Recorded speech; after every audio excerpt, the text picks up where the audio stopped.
El mundo se ha visto envuelto en una profunda era de incertidumbre, con los ominosos tambores de guerra resonando desde cada rincón del planeta.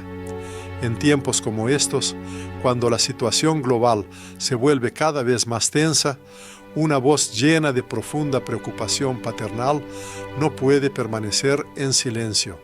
Se dirige a quienes considera su legado espiritual, incapaz de callar cuando el peligro se cierne, amenazando a todos. Esto no es solo una observación de los acontecimientos, es un llamado a reconocer que se avecina algo más grande de lo que parece a primera vista, y comprenderlo podría ser la clave para el futuro.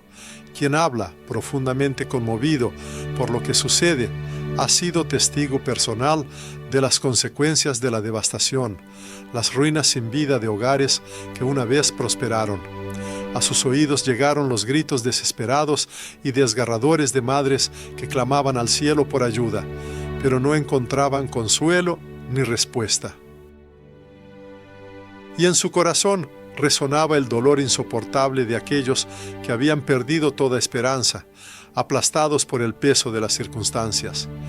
Estas imágenes no son relatos ficticios de tierras lejanas, son una realidad dura y tangible, vivida en Caracas, en San Salvador e incluso en los barrios más discretos y humildes de Bogotá. Son lágrimas genuinas derramadas sobre tierra profanada, sangre que ha teñido espacios sagrados.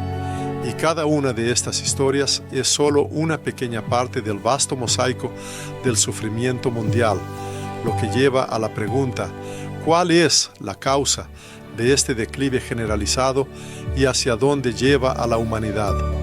Muchas personas, invadidas por la ansiedad, se hacen una pregunta apremiante: ¿está realmente la humanidad al borde de una gran culminación? Aunque no le corresponde establecer plazos específicos ni predecir fechas exactas, una circunstancia permanece innegable. La humanidad, sin duda, está atravesando una etapa en la que el velo invisible, pero antes denso, que separa lo eterno de lo temporal, se está adelgazando notablemente. Los cielos, al parecer, están proclamando sus mensajes con una claridad y un volumen sin precedentes. Su llamado se vuelve cada vez más nítido. Y si las personas no son capaces de discernir estas señales, la razón no reside en el silencio divino, sino en el hecho de que sus propios órganos de audición espiritual se han cerrado, ahogados por el afán mundano y el olvido. Pero, ¿qué es exactamente lo que están tratando de decir? ¿Y por qué es tan crucial escuchar su mensaje ahora, antes de que sea demasiado tarde? Como recordatorio, cita las antiguas palabras del profeta Isaías, que hoy adquieren una relevancia especial. Ay de los que a lo malo llaman bueno, y a lo bueno, malo, que tienen las tinieblas por luz, y la luz por tinieblas.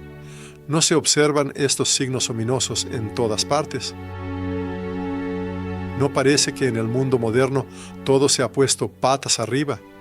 La verdad, antes considerada un pilar inquebrantable, se convierte en algo relativo, sujeto a interpretaciones.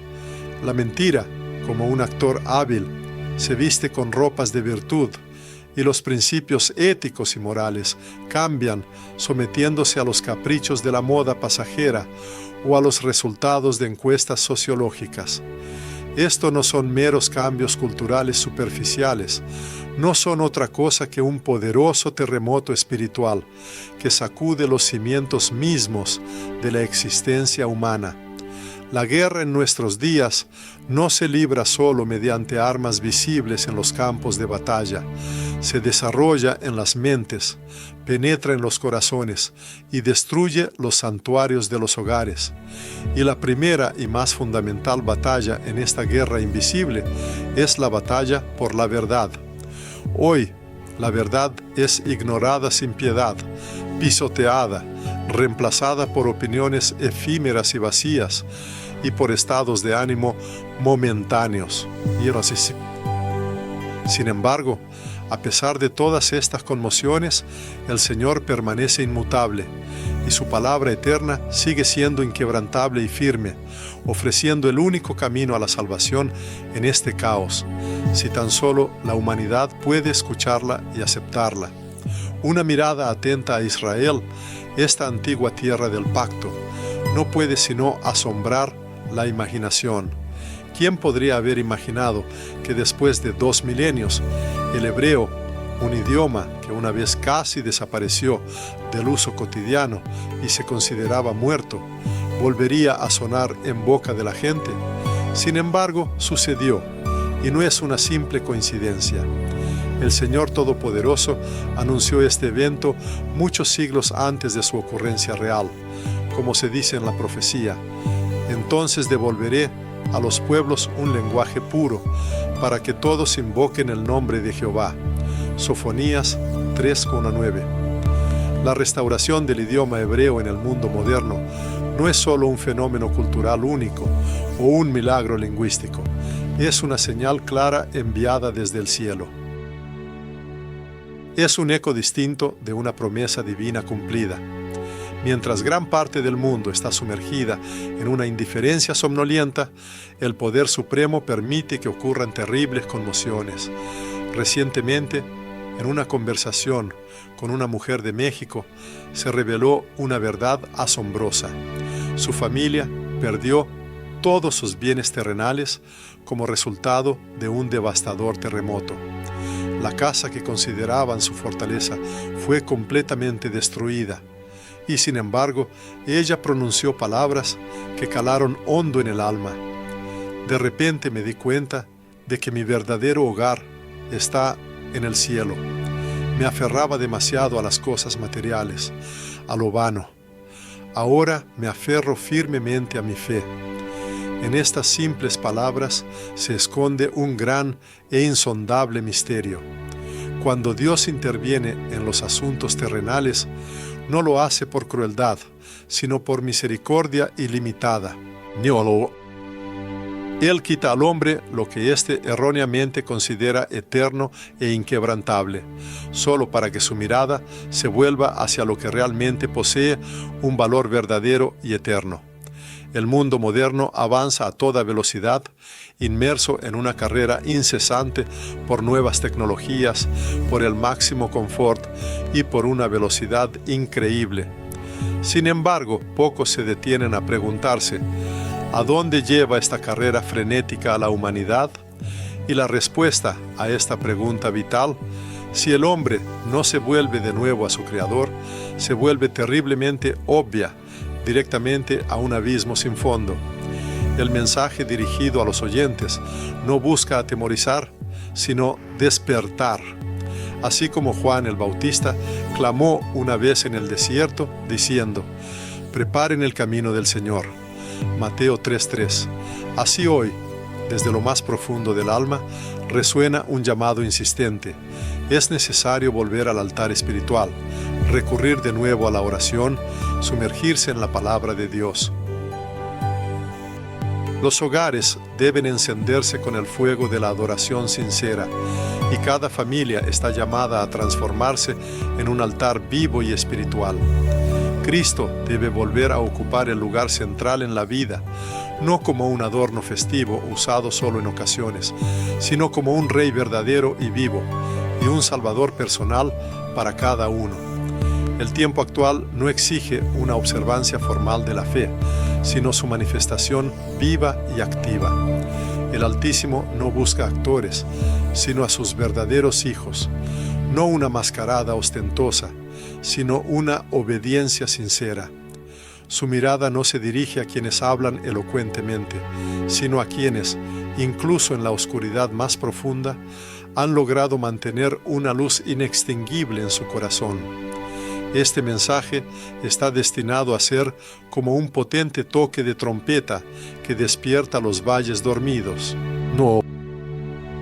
Debe penetrar en cada hogar donde el llamado a la oración ha cesado hace tiempo y sacudir las almas de aquellos que que se han acostumbrado a un cristianismo desprovisto de la verdadera cruz, a una gracia sin arrepentimiento sincero, a una religión que ha perdido la presencia viva de lo divino. El llamado, que emana con profundo amor paternal, ruega insistentemente no despreciar estas palabras. En ellas no hay lugar para emociones pasajeras, no es más que un grito de amor verdadero, es un llamado que viene de lo alto y un recordatorio solemne de que los cielos observan incesantemente a la humanidad y esperan pacientemente una respuesta. Anteriormente, al dirigirse a los oyentes, la voz hablaba con sinceridad y apertura, pero ahora se ve obligada a hacerlo con fervor e insistencia. La razón de esto es la comprensión de que el adversario ha aprendido a falsificar el resplandor, a crear señales engañosas y a hacer pasar la mentira por grandeza. No se presenta con una apariencia aterradora tradicional, sino a través de tecnologías avanzadas. Mientras los creyentes esperan señales celestiales, el engaño penetra en el mundo en forma de haces de luz, láseres silenciosos y visiones deslumbrantes.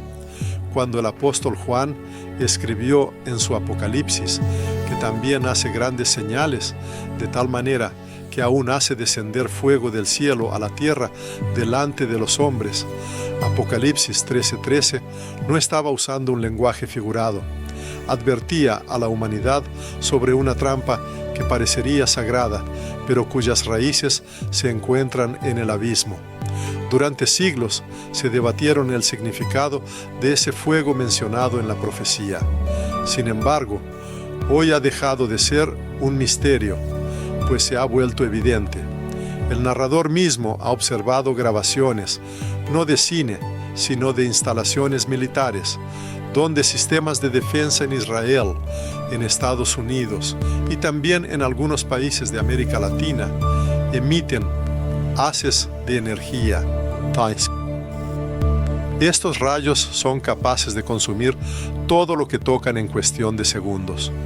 Aunque se les llama tecnologías de precisión, el predicador los percibe como precursores de un peligro espiritual. Hace 2 años, un joven oficial de Chile lo visitó. El oficial relató que había observado cómo un rayo de luz descendía del cielo, derritiendo metal como mantequilla. Aclaró que era un rayo que podía controlarse pulsando un botón. En su tono había orgullo, sin embargo, en sus ojos se escondía un horror silencioso, pues comprendía que tal poder se parecía demasiado al que, por derecho, solo pertenece al Creador.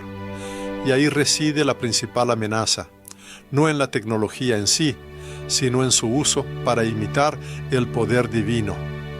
Se observa cómo muchas personas, desprovistas de verdadero discernimiento, tienden a postrarse ante fenómenos que a primera vista parecen milagrosos. Están dispuestas a aplaudir las falsas manifestaciones, ya que han perdido la capacidad de comprender lo auténtico. Se recuerda un ejemplo histórico. Moisés arrojó su vara, y ésta se convirtió en una serpiente. Sin embargo, los magos egipcios hicieron lo mismo. La diferencia sustancial no residía en la forma externa, sino en el origen del fenómeno. Surge la pregunta: ¿quién en el mundo moderno es capaz de distinguir la verdadera fuente de lo que aparece ante sus ojos? La respuesta es la afirmación de que solo aquellos cuyas almas han sido purificadas mediante el fuego del Espíritu y no bajo la influencia de pantallas y tentaciones mundanas, poseen tal capacidad. No se rechaza la tecnología en sí, pero se rechaza decididamente la idolatría hacia ella. No se puede permitir el silencio cuando los mecanismos y sistemas comienzan a dictar al hombre quién es, a dónde debe ir y a quién debe amar. ¿Con qué frecuencia en la sociedad moderna nos llegan frases como estas? No tengo tiempo para orar, pero ya he leído las últimas noticias, he consultado el pronóstico del tiempo y he comprobado mi pulso digital. Todo está bajo control, excepto el alma. Todo está meticulosamente registrado, excepto la fe. El profeta Jeremías, con previsión profética, advirtió hace mucho tiempo: maldito el hombre que confía en el hombre y hace de la carne su fuerza. Jeremías 17:5. En nuestros días, esta carne adquiere nuevas formas.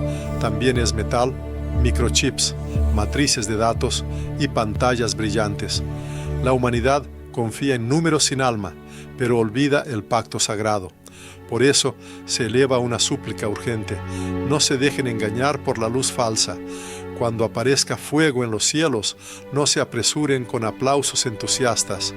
Deben hacerse preguntas clave: ¿quién lo envió? ¿Qué espíritu inspira este fenómeno? ¿Y a qué verdad corresponde? Porque el fuego de Dios siempre conduce al arrepentimiento. Si el milagro no llama a la cruz, entonces evidentemente no procede de Cristo. Y si solo genera una admiración superficial, es muy probable que su fuente resida en otro espíritu, ajeno. El narrador recordaba un encuentro con un anciano en Argentina. Vestía un poncho gastado y lo miró con una mirada suave y llena de ternura. El anciano le contó: mi nieto está completamente inmerso en el mundo de los videojuegos. Su fe se centra en dragones y batallas digitales, pero no en la oración. ¿Cómo puedo revelarle la verdad auténtica? En respuesta, se le dijo que era necesario convertirse en el fuego que el joven busca. No una llama ilusoria de la imaginación, sino la luz verdadera que arde con el poder del Evangelio. En esto reside el propósito más elevado: ser antorchas vivas y ardientes en medio de una era de luces artificiales y engañosas. Ser verdaderamente una llama, no un reflejo fugaz. No ceder a las tentaciones de la espectacularidad, sino aferrarse firmemente a lo imperecedero, a lo eterno. Luego, el narrador instó a sus oyentes a escuchar con suma atención, pues el mensaje que se avecinaba no trataba de intrigas políticas, no profundizaba en antiguas crónicas históricas, ni abordaba descubrimientos arqueológicos. Esta narración se dirige a la esencia misma del alma humana, toca los misterios más profundos de la cruz. Se refería al resurgimiento de aquella misma instancia que hace 2000 años pronunció una sentencia condenatoria contra el mismísimo autor de la vida. Sabían los presentes que en Jerusalén se está reuniendo de nuevo el antiguo Consejo de Ancianos, no en secreto, no como un concepto especulativo, sino abiertamente y de forma permanente. Esto no son conjeturas ociosas, sino una realidad innegable. El Sanedrín, aquel mismo tribunal religioso cuyas voces una vez exigieron crucifíquenle, fue revivido ya en 2004. Sus miembros se reúnen regularmente en la Ciudad Santa, y lo más preocupante no es su mera existencia, sino sus verdaderas aspiraciones. Uno de los rabinos que participan en este proceso le confió confidencialmente: estamos capacitando sacerdotes. Ya tenemos el altar restaurado y todo el mobiliario está listo. Solo falta la aprobación final y universal. Algunos expresan asombro, mientras que otros permanecen indiferentes. Pero el narrador, como un padre atento, advirtió: no permanezcan en letargo espiritual, porque si el templo sagrado es reconstruido, no será para el Mesías tan esperado, sino para aquel que busca usurpar su lugar ilegítimamente. Las Sagradas Escrituras advierten inequívocamente sobre los acontecimientos venideros, cuando un impostor se sentará en el lugar santo, proclamándose Dios. Esto no es una simple alegoría, es una profecía exacta. Y ya se escuchan claramente los pasos que se acercan. Ya se han transportado a Israel novillas rojas, indispensables para los rituales de purificación. Ya se están fundiendo los vasos sagrados, ya se están estudiando los cánones del sacerdocio levítico. Todo avanza incesantemente, sin embargo, no según el plan divino del Espíritu, sino según un astuto designio de engaño. Recordando una historia que sucedió en Guatemala, el narrador habló de un simple carpintero llamado Alejandro. Cuando le llegó la noticia de la posible restauración de cierto templo, el hombre no pudo contener las lágrimas. Al preguntarle por qué lloraba, si este evento se percibía como un presagio de renacimiento, Alejandro respondió: porque veo cómo se construye el mismo altar que una vez rechazó al Cordero. Precisamente en esto reside el verdadero discernimiento. No es necesario ser teólogo para comprenderlo. El espíritu de los tiempos actuales está allanando el camino no para el santo, sino para el engañador. Podrían objetar: pero si todo esto está profetizado, ¿no debe cumplirse? Ciertamente, lo predicho debe cumplirse, pero eso no significa en absoluto que debamos regocijarnos por ello. La gente no da la bienvenida a la llegada del impostor. Por el contrario, lamentan a aquellos que serán víctimas del engaño. No toda profesión de fe proviene de un origen divino. No todo altar está santificado. Una morada sin Cristo sigue siendo solo un montón de piedras.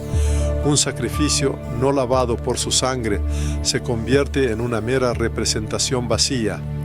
Estas palabras se pronuncian con profundo amor, pero sin la menor concesión.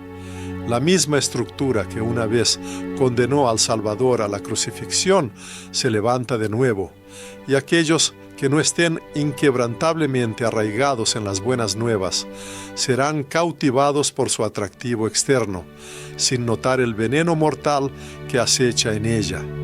Se instruye a los oyentes: si su fe es inestable y superficial, no podrán resistir. Se acercan tiempos en los que solo aquellos cuya existencia está arraigada en Cristo podrán discernir el verdadero rostro detrás de la máscara engañosa. Por lo tanto, se emite una exhortación urgente: no busquen templos construidos de piedra, sino conviértanse ustedes mismos en un templo vivo del Espíritu.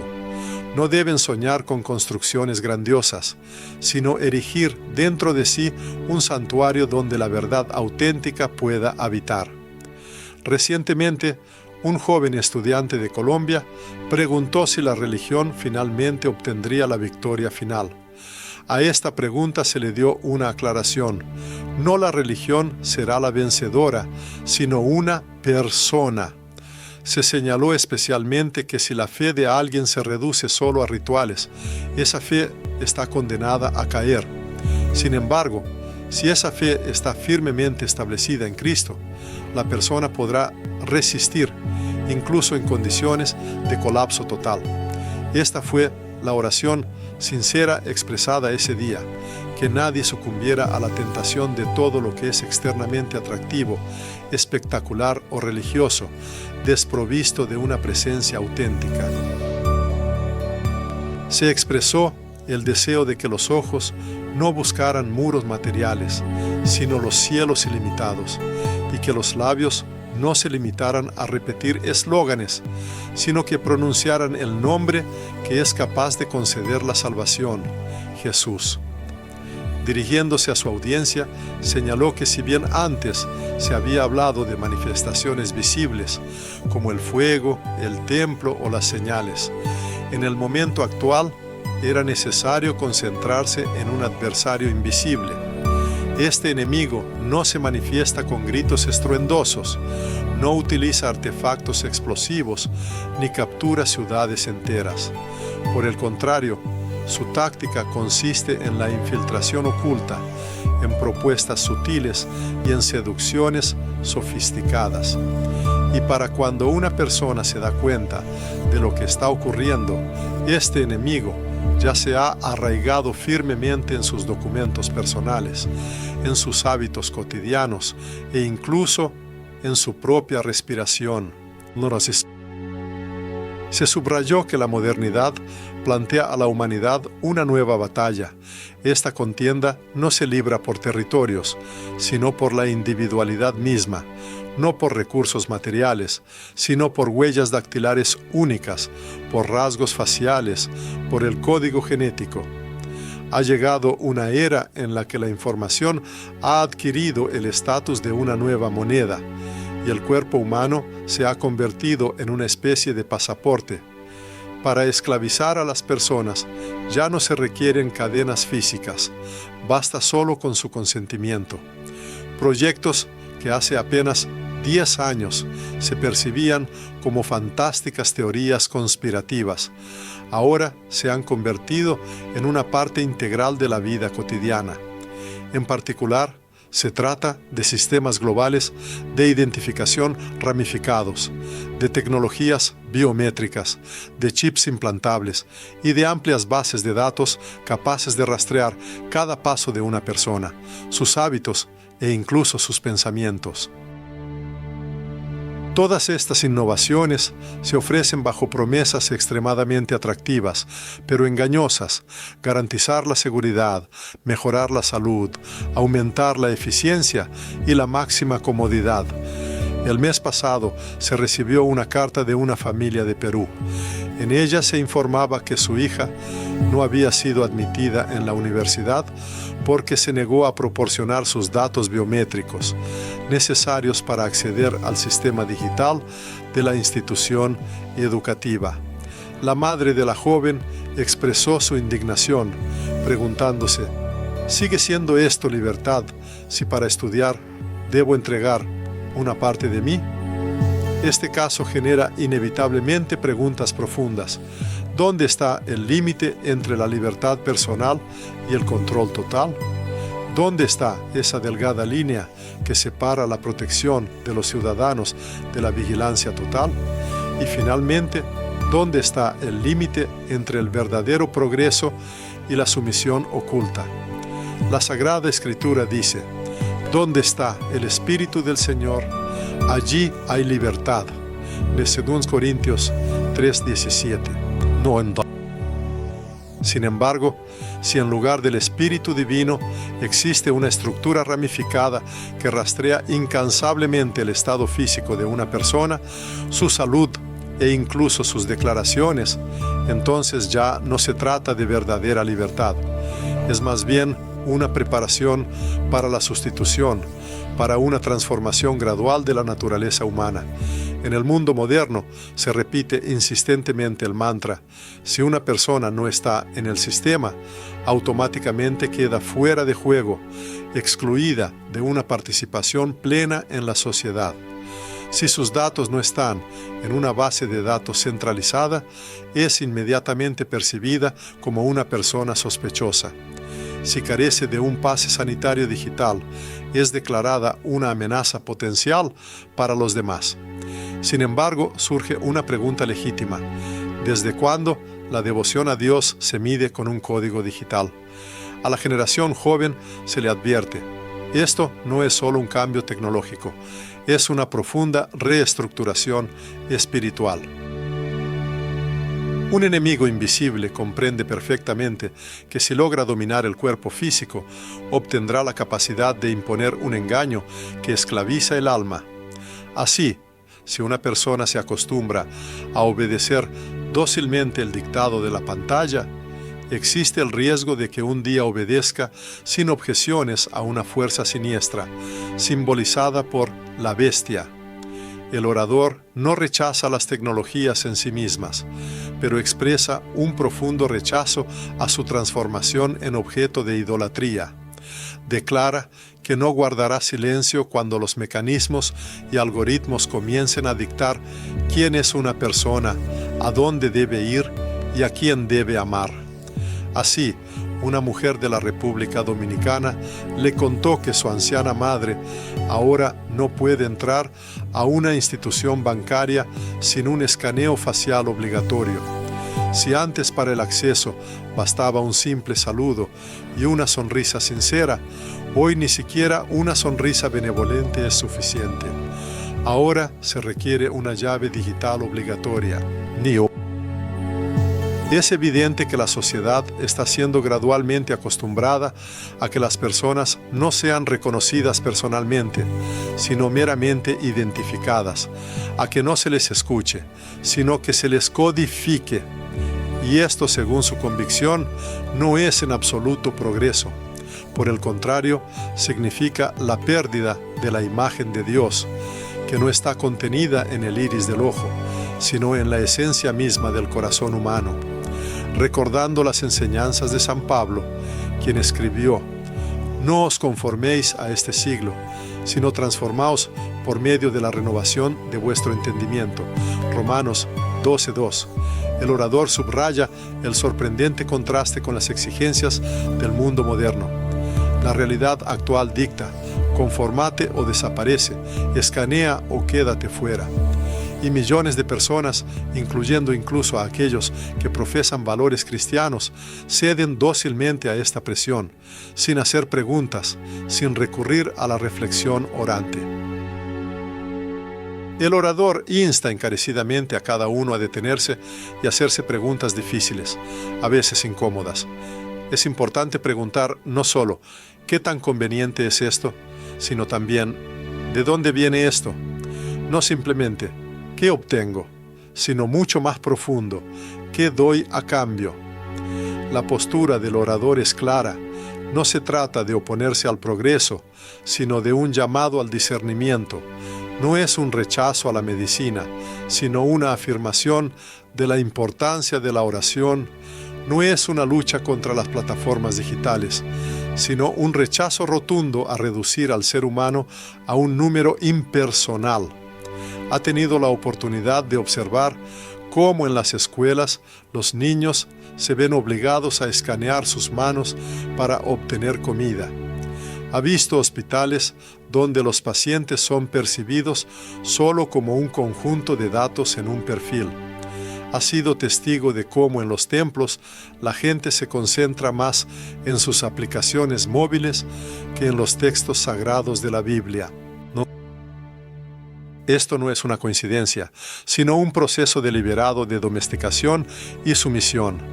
Y si la humanidad no encuentra la fuerza para decir «basta», entonces, según su convicción, llegará un día en que no habrá vuelta atrás, y lo perdido será imposible de recuperar. Un joven pastor de Ecuador, invadido por la ansiedad, le confesó a uno de los ministros: «Me asusta que mis jóvenes feligreses ya no sean capaces de distinguir la verificación empírica de la fe auténtica». A esto se le respondió: «Tu verdadera misión no es condenarlos, sino encender la luz interior. Aunque el sistema mundial que los rodea intente devorarlos, enciende el fuego dentro.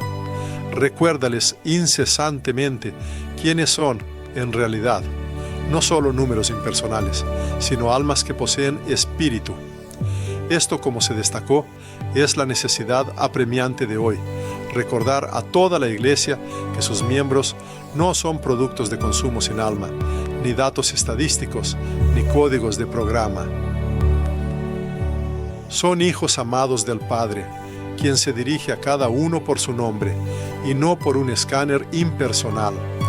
A los oyentes se les dijo que si habían comprendido atentamente lo expuesto anteriormente, debían entender: esto no era una serie de presentimientos inquietantes, sino una secuencia de señales, un llamado no al pánico, sino al despertar espiritual. Y luego le correspondía anunciar algo que muchos considerarían increíble.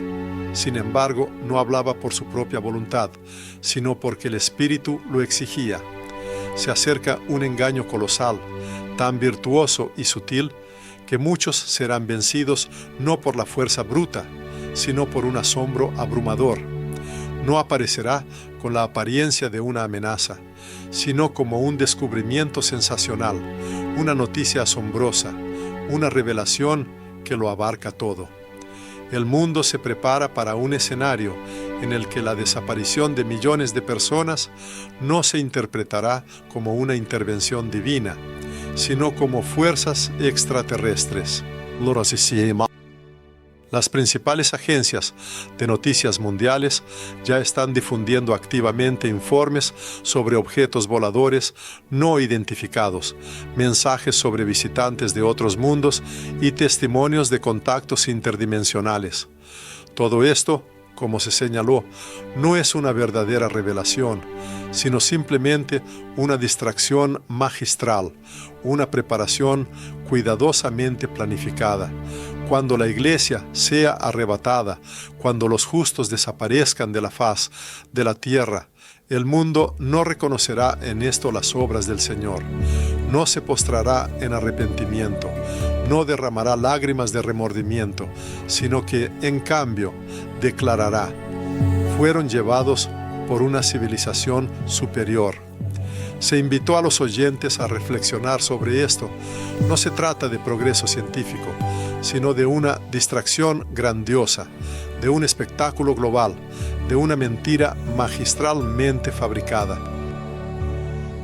Satanás, poseyendo una profunda comprensión, se da cuenta de que para establecer definitivamente su sistema, necesita borrar cualquier prueba de la verdad.